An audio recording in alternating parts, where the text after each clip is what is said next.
So right now we are on a Exchange Admin Center, and you can see the recipient like Jack is the administrator, Tech1, Tech2, Sale1, Sale2 is a normal recipient.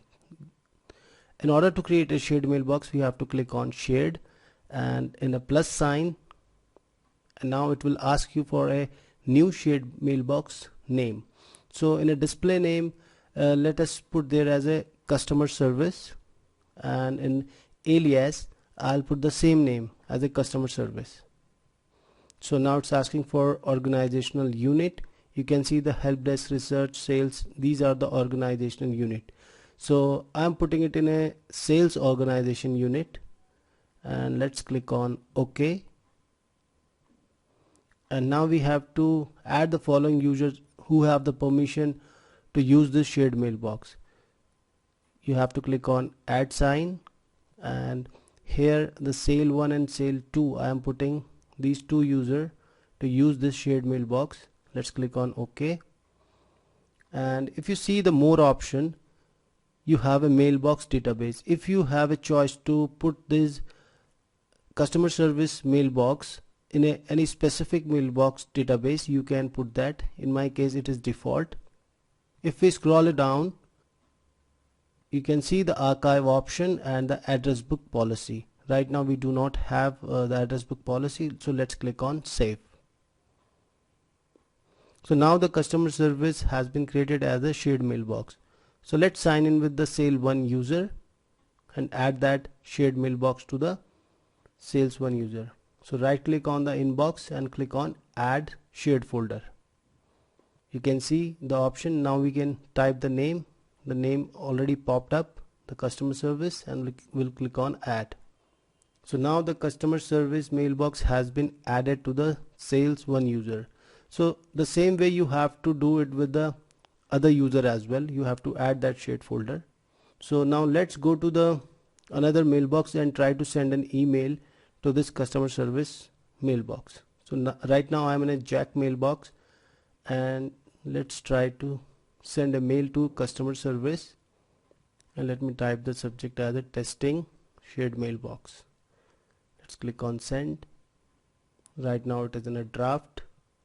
Okay, it has been sent. You can see it is in a sent folder. Let's see if we have received it here or not. Let me open the inbox for the customer service. Let me refresh it. So you can see the testing shared mailbox, the mail has been received, and the Sale1 user is able to see this email on a customer service.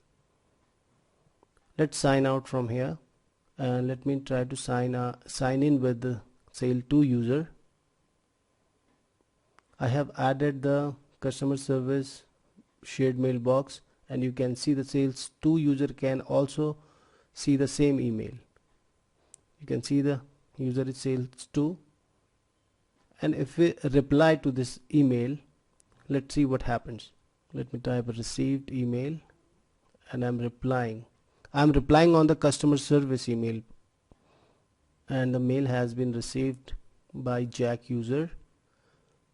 This is a Jack user, and let's see here. You can see the mail has been sent from the customer service inbox, but the name is Sales2. So the user sent the mail, like Sale2 user sent the mail. So mail was sent to customer service, but the reply we received from the Sale2 user. If I try to send another email, retesting shared mailbox as send as. So I have sent another email to customer service. Okay, it's in a sent items, and here you can see the Sale1 has received this email that retesting shared mailbox as send as. You can see the user is Sale1.